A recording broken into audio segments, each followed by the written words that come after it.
Hello, everyone, and welcome. I'm excited to have you here today.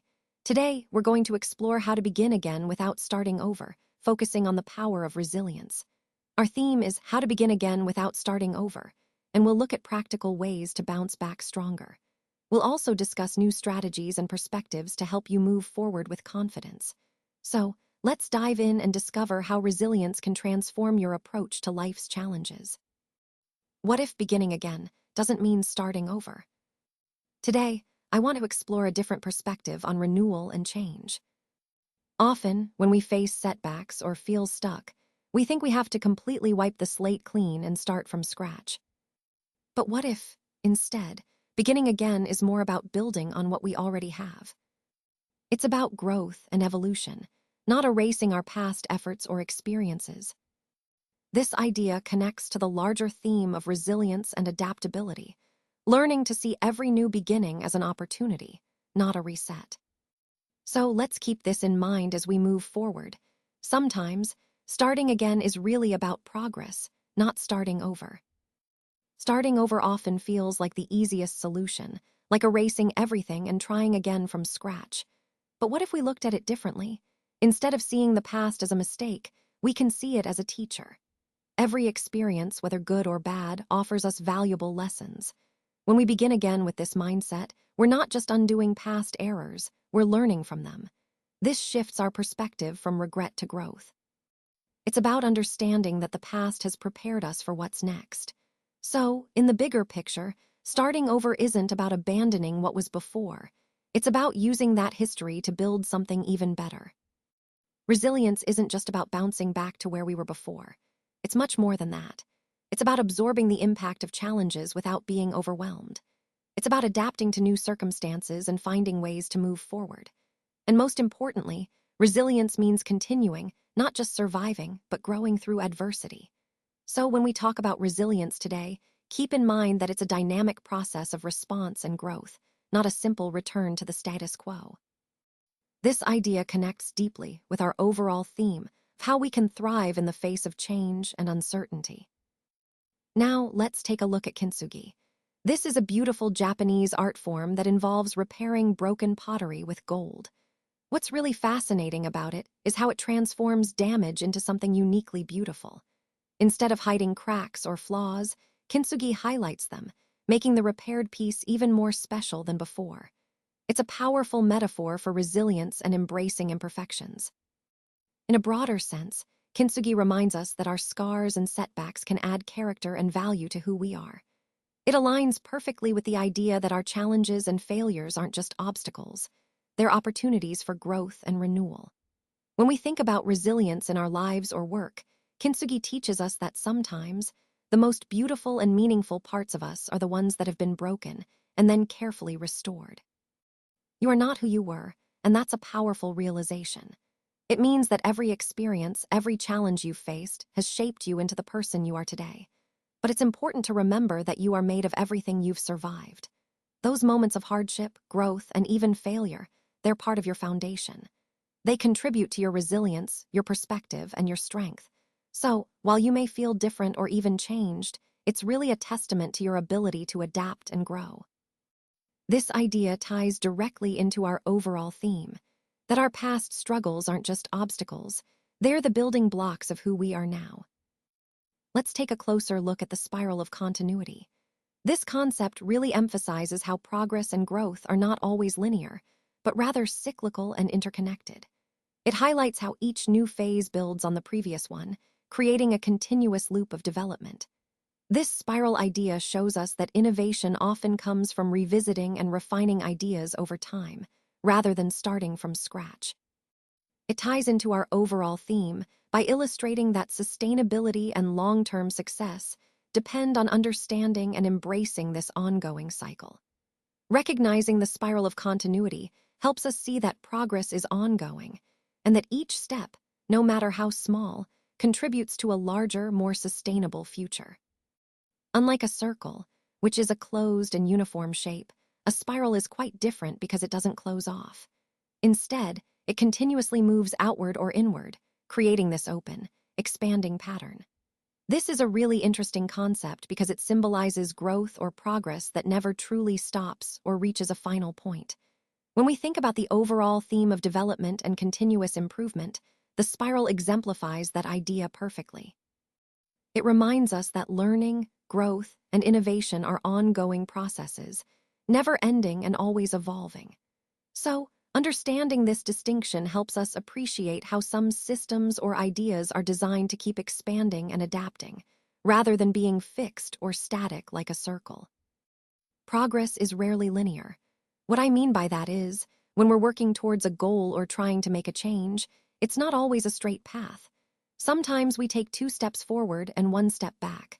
Other times, we might face unexpected challenges that slow us down or even make us pause. It's important to remember that setbacks are a normal part of the process. They don't mean we're failing, they're just part of how growth and progress happen. Recognizing this can help us stay resilient and patient with ourselves. This idea ties into the overall theme of perseverance and continuous improvement. Progress isn't about perfection or constant forward movement. It's about persistence, learning from setbacks, and keeping moving forward, even if it's in small, uneven steps. All right, so when you're looking to begin again in practice, there are a few key strategies to keep in mind. First, resist overcorrection.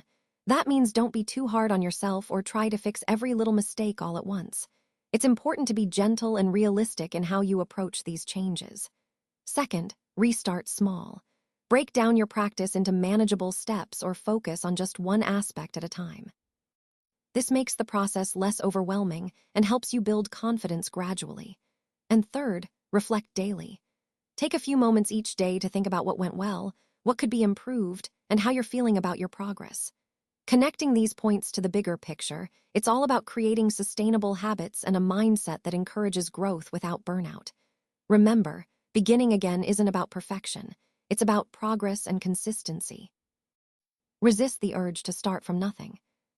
Often, when we're trying to create something new or solve a problem, we feel the temptation to completely wipe the slate clean. But this can actually be a trap. Instead, I encourage you to build on what already exists, whether that's your current knowledge, existing resources, or previous work. This approach saves time and energy and helps maintain continuity. It's about recognizing the value in what's already there and leveraging it to move forward more effectively. So, in line with our overall theme of strategic growth and innovation, remember, resistance to starting over from scratch can be a powerful tool in your toolkit. Small rituals can be incredibly powerful because they help us rebuild rhythm in our daily lives. When our routines get disrupted, it's easy to feel off balance or overwhelmed. Incorporating small, intentional rituals, like a morning coffee routine, a quick meditation, or a simple gratitude practice, can restore a sense of stability. These rituals act as anchors that ground us, helping us regain control and focus. Most importantly, they reinforce our overall sense of rhythm and purpose. When we consistently engage in these small actions, they create a pattern that supports our well-being and productivity. So, in the context of the bigger picture, these tiny rituals are vital tools. They serve as building blocks for maintaining balance, especially during times of change or stress. And by consciously rebuilding our rhythm, we set ourselves up for more resilience and clarity in our daily lives. So, as we look at this slide, what today is worth carrying forward, I want to emphasize that it's about identifying the key lessons and insights we've gained along the way. These are the ideas and strategies that truly have staying power and can make a meaningful difference moving forward. It's important to reflect on what has proven effective, what has resonated with us, and what aligns with our long-term goals. By focusing on these, we can ensure we're not just moving forward blindly, but with purpose and clarity. This moment is about distilling the most valuable takeaways and making sure they become part of our foundation as we continue to grow and evolve. Remember, not everything from the past is worth carrying forward, only what adds real value and aligns with our vision. So, let's be intentional about what we choose to keep with us on this journey. You are not starting from zero. What this really means is that you already have a foundation of experience, skills, and knowledge. This isn't about beginning from scratch. It's about building on what you've already learned and experienced. And that's a powerful mindset to have because it shifts your perspective. Instead of feeling overwhelmed by the enormity of a new challenge, you can see it as an opportunity to grow from where you already are. Remember, every step you've taken so far has prepared you for what's next. So, when you approach new situations, recognize that you're starting from experience, not from nothing.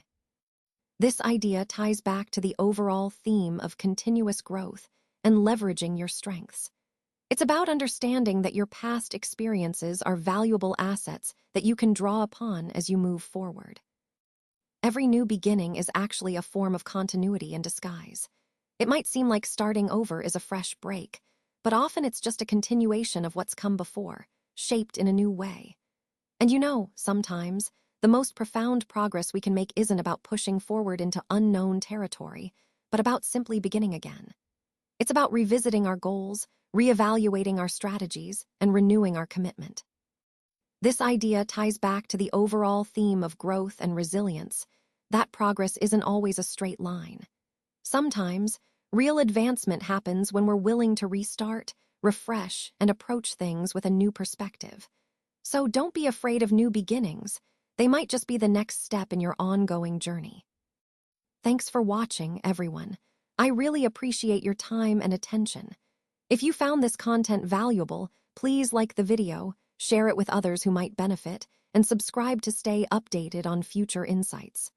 Feel free to comment with any thoughts or questions. That's how we grow and learn together. Now, to wrap things up, I want to emphasize that How to New is all about inner athletics. It's not about competing against others, but about striving for excellence within ourselves. It's about developing that personal mastery, that continuous improvement that comes from within. Remember, true growth is an internal journey, and it's something we all can cultivate. Thank you once again for being here and engaging with this material. Keep pushing your boundaries, and I look forward to seeing you excel in your own inner athleticism.